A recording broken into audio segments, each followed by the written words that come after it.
തിരുവാൽത്താരയിൽ വന്ന് സാക്ഷ്യം പറയാൻ തന്ന അനുഗ്രഹത്തിന് അമ്മ മാതാവിനും തിരുക്കുമാരനും എന്ന് പറയുന്നു. എൻ്റെ പേര് നിഷ. ഞാൻ വരുന്നത് തിരുവനന്തപുരം ജില്ലയിലെ കാട്ടാക്കടയിൽ നിന്നാണ്. ഇതെൻ്റെ ഭർത്താവ് അജയൻ, ഇത് മൂത്ത മകൻ അനന്തു, ഇത് അനൂപ് ഇളയാൾ. ഞാൻ 2023 ജനുവരി 7-ാം തീയതിയാണ് ഇവിടെ വന്ന് ഉടമ്പടി എടുത്തത്. ഉടമ്പടി എടുക്കാനുള്ള സാഹചര്യം എനിക്ക് സുഖമില്ലാത്തതുകൊണ്ടാണ്. എനിക്ക് ആവമാദം എന്നൊരു അസുഖം ഉണ്ടായിരുന്നു. പക്ഷേ എനിക്ക് ഉടമ്പടി എടുക്കാൻ സ്റ്റെപ്പ് കയറാൻ മുകളിൽ പറ്റാത്തത് കൊണ്ട് എനിക്ക് പകരം ചേട്ടനാണ് ഉടമ്പടി എടുത്തത്. ഇപ്പോൾ ആമവാദം എന്ന അസുഖം എനിക്ക് ഇവിടെ വന്ന സമയത്ത് എനിക്ക് സ്റ്റെപ്പ് കയറാൻ പറ്റൂലായിരുന്നു. ഞാൻ അവിടെ നിന്ന് ഞങ്ങൾ ആ പള്ളിയിൽ നിന്ന് 50 പേര് ഇറങ്ങിയ ഒരു വണ്ടി ഇവിടെ വന്ന സമയത്താണ് ഞാൻ ഇവിടെ വന്നത്. അപ്പോഴെനിക്ക് ആ വണ്ടിയിൽ നിന്ന് വണ്ടി സ്റ്റാർട്ട് ചെയ്ത സമയത്ത് അവിടെ നിന്ന് തുടങ്ങിയ ഛർദിൽ ഞാൻ ഈ കൃപാസന അമ്മയിലെ നട വരെ എനിക്ക് ഛർദിലായിരുന്നു. അപ്പോൾ അവിടെ നമ്മളിവിടെ വന്നപ്പോൾ 5 മണിക്കൂർ എടുത്ത് ഈ യാത്രാമധ്യം മൊത്തം എനിക്ക് ഭയങ്കര ഛർദിലായിരുന്നു. അങ്ങനെ എനിക്ക് ഈ സ്റ്റെപ്പ് കയറാനും അങ്ങനെ അവസ്ഥയായിരുന്നു. അങ്ങനെ എനിക്ക് കയറാൻ പറ്റാത്തതുകൊണ്ടാണ് ചേട്ട ഉടമ്പടി എടുത്തത്. പക്ഷേ എനിക്കിപ്പം ആ അസുഖം മുമ്പത്തെക്കാട്ടി എനിക്ക് നല്ല സുഖമുണ്ട്. എനിക്ക് പിതാവിനും പുത്രനും പറയാൻ പറ്റൂല. അതുപോലെ തന്നെ എനിക്ക് ഒരുമാതിരിപ്പെട്ട ആഹാരമൊന്നും കഴിക്കാൻ പറ്റൂല, കാരണം ദഹിക്കൂല. അതുകൊണ്ട് അത് കഴിക്കാനും പറ്റില്ല. അപ്പം എനിക്കിപ്പോൾ ഇഷ്ടപ്പെട്ട ഫുഡുകൾ കഴിക്കാം, എല്ലായിടത്തും യാത്ര ചെയ്യാം, പിന്നെ എനിക്ക് സ്റ്റെപ്പ് കയറാം. പിന്നെ ഞാൻ ഇന്ന് ട്രെയിനിലാണ് ഇവിടെ വന്നത്. അതൊക്കെ എനിക്കിപ്പം ഈസി ആയിട്ട് എല്ലാ കാര്യങ്ങളും ചെയ്യാം. അല്ലാതെ വീട്ടിൽ അടുക്കള ജോലി ഇങ്ങനെ ഒരു കാര്യങ്ങളൊന്നും എനിക്ക് ചെയ്യാൻ പറ്റൂലായിരുന്നു. എനിക്ക് ഒരു കുപ്പിയിൽ അടപ്പ് പോലും എനിക്ക് തുറക്കാൻ പറ്റില്ല. ഇവിടെ ഈ വന്ന സമയത്ത് 5 വർഷമായിരുന്നു അസുഖം വന്നിട്ട്.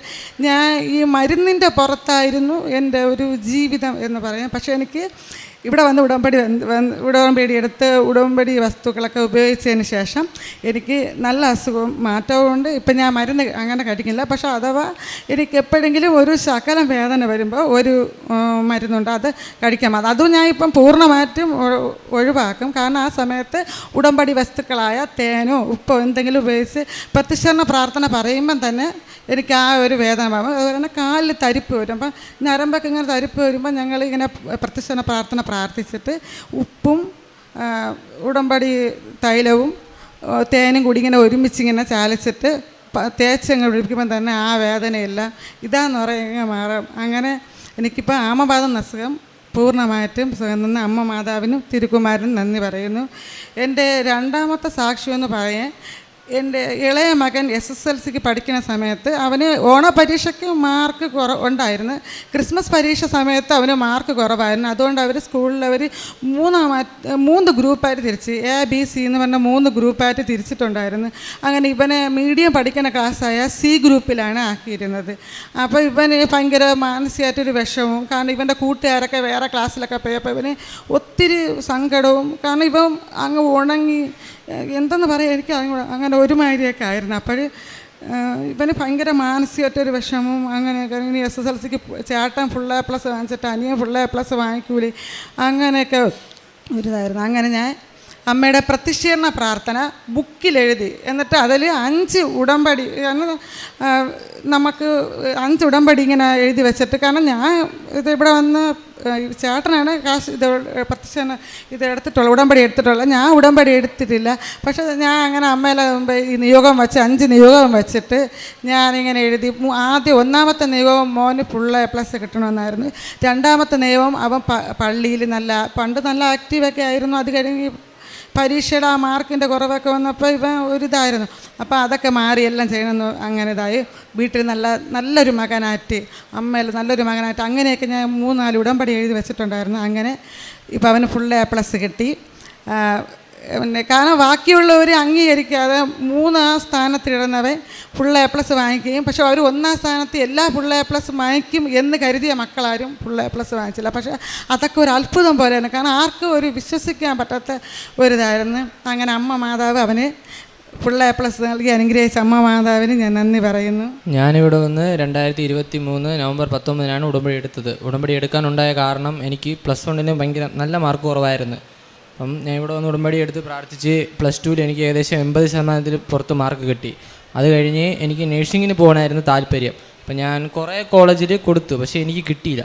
പിന്നെ എനിക്ക് 9 വർഷം കൊണ്ടൊരു ആഗ്രഹം ഉണ്ടായിരുന്നു ഇന്ത്യൻ ആർമിയിൽ കയറണമെന്ന്. അപ്പം മാർച്ചിൽ നോട്ടിഫിക്കേഷൻ വന്നു ആർമിയിൽ. അപ്പം ഞാൻ അപ്ലൈ ചെയ്തിട്ട് ഇവിടെ വന്ന് പ്രാർത്ഥിച്ച്. അപ്പോൾ ജൂണിൽ എക്സാമിന് പോകുന്ന മുമ്പ് ഞാൻ ഇവിടെ വന്ന് പ്രാർത്ഥിച്ച് അച്ഛൻ്റെ അടുത്ത് കൈവച്ച് പ്രാർത്ഥിച്ച്, അച്ഛൻ എനിക്ക് കാശ് രൂപം തന്നു. അപ്പോൾ അത് വച്ചാണ് ഞാൻ എക്സാം എഴുതാൻ പോയി. 3 എക്സാം എഴുതി ഞാൻ 2 എണ്ണം പാസ്സായിട്ട് അപ്പോൾ അടുത്ത് എനിക്ക് ഫിസിക്കലിൻ്റെ ഡേറ്റ് വന്നു. ഫിസിക്കൽ എനിക്ക് സെപ്റ്റംബറിലായിരുന്നു, സെപ്റ്റംബർ 13. അപ്പോൾ അതിന് മുമ്പ് ഞാൻ ആഗസ്റ്റിൽ ഇവിടെ വന്നിട്ട് വീണ്ടും ഞാൻ അച്ഛനോട് കൈവച്ച് പ്രാർത്ഥിച്ച് എനിക്ക് അച്ഛൻ കാശ് രൂപവും തന്ന് അതിനും പോയി, എല്ലാം പാസ്സായി. പക്ഷേ എനിക്ക് മെഡിക്കലിനൊരു പ്രശ്നം ഉണ്ടായിരുന്നു. വീട്ടിൽ വെച്ച് നോക്കിയപ്പോൾ മെഡിക്കൽ എനിക്ക് കണ്ണിനും മൂക്കിൻ്റെ അതൊരു ബെൻഡ് ഉണ്ടായിരുന്നു. അങ്ങനെ ഞാൻ വീട്ടിൽ ഇരുന്ന് ഉടമ്പടി തൈലവും ഉപ്പും വച്ച് പ്രാർത്ഥിച്ച് മെഡിക്കലിന് പോയപ്പോൾ എനിക്കൊരു കുഴപ്പമില്ല, മെഡിക്കലും പാസ്സായി. അങ്ങനെ കഴിഞ്ഞ മാസം നവംബർ 21 എനിക്ക് റിസൾട്ട് വന്നു. അപ്പം എനിക്കിപ്പം ആർമിയിൽ ടെക്നിക്കൽ സെക്ഷനിൽ സെലക്ഷൻ കിട്ടി. ഞാൻ ഈ മാസം 24 മധ്യപ്രദേശിൽ ട്രെയിനിങ്ങിന് പോവുകയാണ്. ഞങ്ങൾ ചെയ്യുന്ന കാരുണ്യപ്രവൃത്തി എന്ന് പറഞ്ഞാൽ, ഞാൻ ഇവിടെ വന്ന് ഉടമ്പടി എടുത്തതിന് ശേഷം എല്ലാ മാസവും മുടങ്ങാതെ വന്ന് പത്രം വാങ്ങിച്ചു കൊണ്ടുവന്ന് എല്ലാ വീടുകളിലും കൊടുക്കുകയായിരുന്നു. അതുപോലെ തന്നെ പോകുന്ന വഴിക്ക് തന്നെ നമ്മളെ കാട്ടാക്കട ഓട്ടോ സ്റ്റാൻഡിൽ, ബസ് സ്റ്റാൻഡിൽ, ഇവിടെയെല്ലാം മാക്സിമം അന്ന് തന്നെ 3 സെറ്റ് പത്രം വാങ്ങിക്കും. അന്ന് തന്നെ കൊടുത്ത് തീർക്കാൻ നോക്കും. ഇല്ലെന്നുണ്ടെങ്കിൽ രാവിലെ പണിക്ക് പോകുന്ന സമയത്ത് പത്രം കൊണ്ടുപോയിട്ട് ബസ് സ്റ്റാൻഡിലും അവിടെ കൊടുക്കുമായിരുന്നു. അത് കഴിഞ്ഞ് പിന്നെ കാരുണ്യ പ്രവൃത്തിയായിട്ട് ചെയ്യണമെന്ന് പറഞ്ഞാൽ പാവങ്ങളെ, അത് എന്നതിലുള്ള സാമ്പത്തികം നമുക്ക് വളരെ കുറവാണെങ്കിലും എന്നാ കഴിയുന്ന വിധത്തിലുള്ള സഹായങ്ങൾ ചെയ്യുമായിരുന്നു. പിന്നെ അവിടെ നമ്മളെ അടുത്തൊരു പള്ളിയിൽ തന്നെ 50 കുട്ടികളുള്ള ഒരു ഓർഫണേജ് ഉണ്ട്. അവിടത്തേക്ക് ഭക്ഷണം കൊടുക്കുമായിരുന്നു. പിന്നെ പൊതിച്ചോറ് മാസത്തിൽ ഒരു തവണയെങ്കിലും 10, 15, 5 ഇങ്ങനെ പൊതിച്ചോറുകൾ കൊടുക്കുമായിരുന്നു. പിന്നെ ഈ ഉടമ്പടിയിൽ വന്നതിന് ശേഷം ആത്മീയമായിട്ട് നമ്മളെ കുടുംബത്തിൽ ഭയങ്കരമായിട്ട് ഉള്ള ഉയർച്ചയാണ് ഉണ്ടായിട്ടുള്ളത്. പള്ളിയിൽ പോവും, തിരിച്ചു വരും. പക്ഷേ കൗൺസിൽ അംഗമായിട്ട് തിരഞ്ഞെടുത്തത് ഈ 2025 ശേഷമാണ്. ഞാൻ പള്ളിയിലെ ചർച്ച് കമ്മിറ്റിയിലും നിങ്ങളുടെ BCC യൂണിറ്റിലെ 22 കുടുംബങ്ങൾ അടങ്ങുന്ന ആ ഇതിലെ ലീഡറും ആയി ഇപ്പോൾ എന്നെ പള്ളിയിൽ നിന്ന് തിരഞ്ഞെടുത്തിരിക്കുകയാണ്. 1 മാസത്തിൽ 2 പ്രാവശ്യം ഓരോ ഭവനത്തിലും വച്ച് ഞങ്ങൾ അങ്ങനെ പ്രാർത്ഥന മുടങ്ങാതെ വരുന്നു. അതുപോലെ തന്നെ ഞങ്ങളെ കുടുംബ പ്രാർത്ഥന ഒരു ദിവസം പോലും 6 മണി എന്നുള്ള സമയം ഉണ്ടെന്നുണ്ടെങ്കിൽ ഒരാളെങ്കിൽ ഒരാൾ കുടുംബ പ്രാർത്ഥന തുടങ്ങിയിരിക്കും. അത് ഒരു ദിവസം പോലും മുടങ്ങാതെ കുടുംബ പ്രാർത്ഥന നല്ല രീതിയിൽ നടന്നു പോകണം. അത് മാതാവിൻ്റെ ഒരു അനുഗ്രഹം കൊണ്ട് മാത്രമാണെന്ന് ഞാൻ പൂർണ്ണമായും വിശ്വസിക്കുന്നു. അതുകൊണ്ട് എനിക്ക് പറയാനുള്ളത്, മാതാവിൽ നിങ്ങൾ പൂർണ്ണമായി വിശ്വസിച്ചാൽ നിങ്ങൾ പൂർണ്ണമായും രക്ഷപ്പെടും. എന്ന് പറഞ്ഞാൽ 5 കൊല്ലത്തിന് മുമ്പ് എണീറ്റ് നടക്കാൻ പറ്റാതിരുന്ന ഒരാളാണ് ഇത്. 1, 2 പോലും പോകാൻ പറ്റൂലായിരുന്നു. അതെല്ലാം ഞാൻ ചെയ്യുമായിരുന്നു. അല്ലെങ്കിൽ എൻ്റെ മക്കൾ കൊച്ചായിരുന്നു. ഇവിടെ വന്ന് പ്രാർത്ഥിച്ച് അനേക ദിവസങ്ങൾ ഞാൻ ഉറക്കൊഴിഞ്ഞിരുന്നിട്ടാണ് രാവിലെ 6 മണിക്ക് 7 മണിക്ക് ജോലിക്ക് പോകണമെങ്കിൽ ഞാൻ 10 മിനിറ്റ് ഇടവിട്ട് വിളിക്കുമായിരുന്നു. അങ്ങനെ എൻ്റെ കയ്യിൽ നിന്നും പറ്റാതെ വന്നപ്പോൾ ഇവളെ വീട്ടിൽ 1 വർഷം ഇവളെ വീട്ടിൽ കൊണ്ടുപോയി നിർത്തിയിരുന്നു.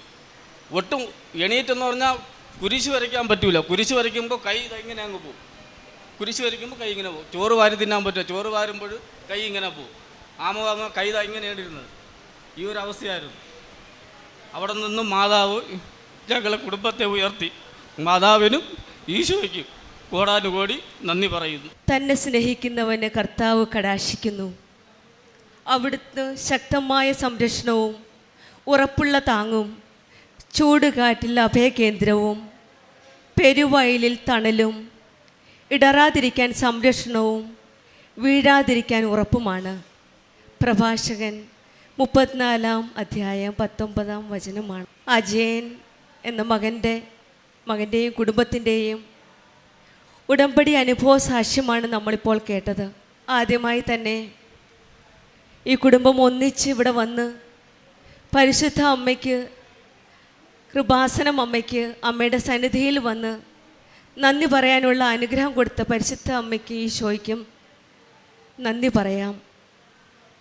5 വർഷം നീണ്ടു നിന്ന ആമവാദം എന്ന അസുഖം വളരെയേറെ ബുദ്ധിമുട്ടി.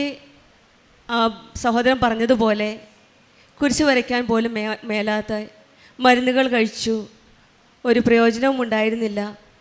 അവസാനം കൃപാസന അമ്മയുടെ സന്നിധിയിൽ വന്ന് ഉടമ്പടി എടുത്ത്, അന്ന് വന്നപ്പോഴും ആ സ്റ്റെപ്പ് കയറാൻ മേലായിരുന്നു. മകൾ താഴെയാണ് ഇരുന്നത്. ഹസ്ബൻഡ് വൈഫ് ഒന്നിച്ചാണ് ഉടമ്പടി എടുക്കേണ്ടത്. ഹസ്ബൻഡ് മുകളിൽ പോയി ഉടമ്പടി എടുത്തു വന്നു.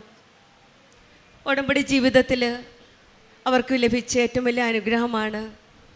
ഹസ്ബൻഡ് ഉടമ്പടി എടുത്തു വന്നു, മക്കളെയും കുടുംബവുമായിട്ട് പ്രാർത്ഥിച്ചു. അപ്പോഴാണ് ആമോവാദം എന്ന അസുഖത്തിൽ നിന്ന് ഇവർക്ക് വിടുതൽ സൗഖ്യം ലഭിച്ചത്. പിന്നെ മകന് പരീക്ഷയ്ക്കുള്ള അപ്പൻ്റെ ഒരു അച്ഛന്മാരും ആഗ്രഹിക്കുന്നതാണ് മക്കൾക്ക് നല്ല മാർക്ക് ലഭിക്കണമെന്ന്.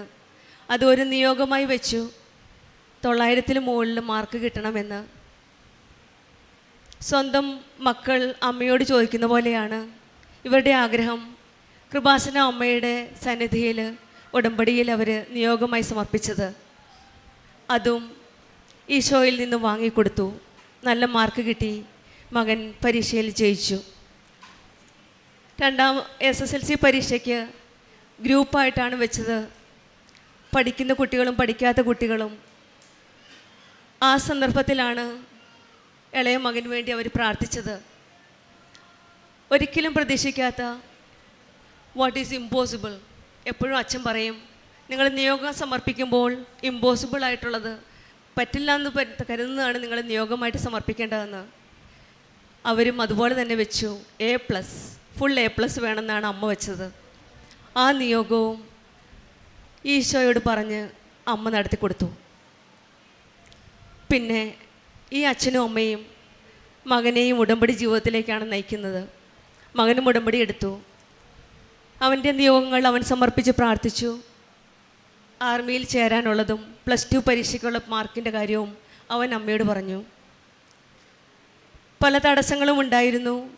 ഫിസിക്കൽ ടെസ്റ്റിന് കണ്ണിനും മൂക്കിനുമുള്ള പ്രശ്നങ്ങൾ അവർ പറഞ്ഞു. ആ പ്രശ്നങ്ങളൊക്കെ വളരെ നിസ്സാരമായിട്ടാണ് നമ്മുടെ പരിശുദ്ധ അമ്മ ഈശോയോട് പറഞ്ഞവർക്ക് സൗഖ്യം കൊടുത്തത്.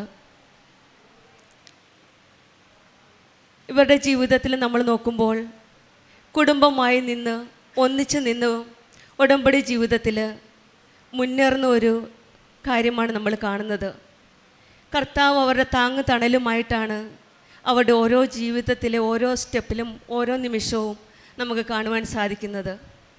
അവരുടെ കാരുണ്യ പ്രവൃത്തികളും അവരുടെ ആത്മീയമായിട്ടുള്ള ആ ഒന്നിച്ച് നിന്ന് പ്രാർത്ഥനയും ആ കുടുംബ കൂട്ടായ്മയിലുള്ള മറ്റു കുടുംബങ്ങളെയും ചേർന്ന് നിന്ന് പ്രാർത്ഥിക്കുന്നതും ഇതെല്ലാം ഉടമ്പടി മക്കൾക്കേ സാധിക്കുകയുള്ളൂ. കരുണയുള്ള സ്വഭാവം, മറ്റുള്ളവരെ സഹായിക്കാനും മുന്നോട്ട് പോകാനും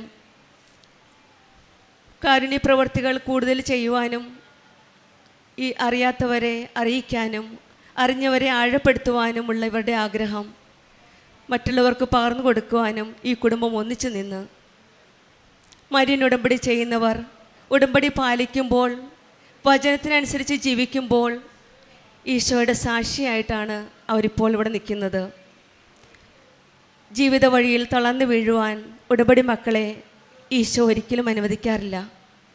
നമുക്കും ഉടമ്പടി ജീവിതത്തിൽ നമ്മുടെ എല്ലാ അനുഗ്രഹങ്ങൾക്കും വേണ്ടി പ്രാർത്ഥിച്ചുകൊണ്ട് ഈശോയിൽ വിശ്വാസമർപ്പിച്ച് വചനത്തിനനുസൃതമായി ഉടമ്പടി നിബന്ധനകൾ പാലിച്ച് നമുക്ക് നമ്മുടെ ഉടമ്പടി ജീവിതം മുന്നോട്ട് പോകാം. അജയനും കുടുംബത്തിനും ലഭിച്ച എല്ലാ അനുഗ്രഹങ്ങൾക്കും നന്മകൾക്കും ഈശോയ്ക്കും പരിശുദ്ധ അമ്മയ്ക്കും കരങ്ങളടിച്ച് നന്ദി പറഞ്ഞുകൊണ്ട് ഈ സാക്ഷ്യം നമുക്ക് സമർപ്പിക്കാം.